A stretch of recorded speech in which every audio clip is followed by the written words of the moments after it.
Hello and welcome to English 911. My name is Skyla and I'm here today to answer your questions and your queries about English. Okay, so our first question today is from Angela.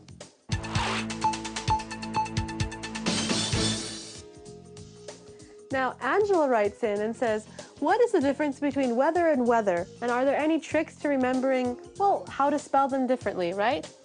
Well, Angela, I don't know for sure about tricks, but we'll try our best. Here we have weather. For example, sunshine, or rain or clouds, weather, with an E-A, like this. And now our second one is weather, W-H-E-T-H-E-R, weather. And this means like whether or not. You're expressing doubt or choice between two alternatives. Now, the easiest way for me to remember this is that most question words, for example, who, what, when, they all have W-H. And this is how I remember that W-H-E-T-H-E-R, weather. For a question, you're expressing doubt, you're having questions about this possibility. And then weather, well, it's something that has to do with the earth. So weather, having the sun, rain, all of that lovely, lovely stuff. Now on to our second question, which is from Piotr.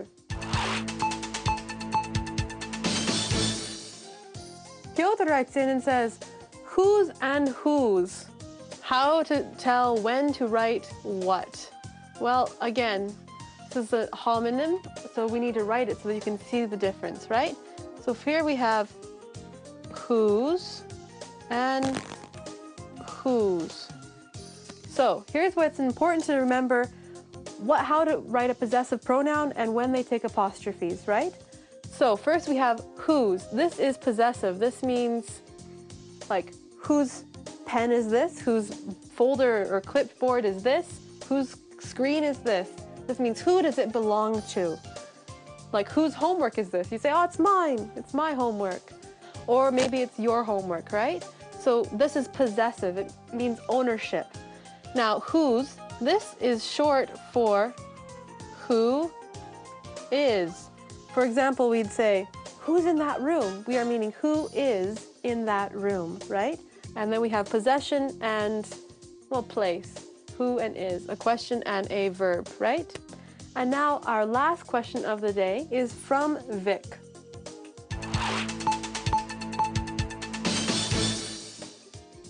Now Vic writes in with a very interesting question. Vic says, do you have patronymic names in North America? Well, now this question, my students are always asking me this. They say, Skyla, what's your patronymic name? How does this work? Well, here, let's do it. So here we have a patronymic name. Let's just write this down for you, right? Patronymic. First, for explaining why we call it this, pater is Latin for father. So here, and you have nom. So name from your father, patronymic name, right? So we used to have patronymic names. But when people came to the border, it's basically you have a first name. So here, let's say my name is Skyla, and let's pretend that my last name is McFrank, right? This Mick, this means son of.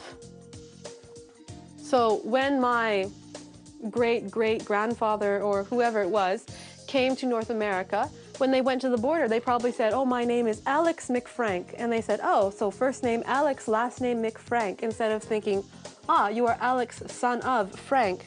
So now I'm Skyla, son of Frank, right? Instead of being as it should, Nick would be daughter of. You have other ones. You have Mix and Max, right? Like M-C-A-C or O, like O'Donnell, MacDonald's.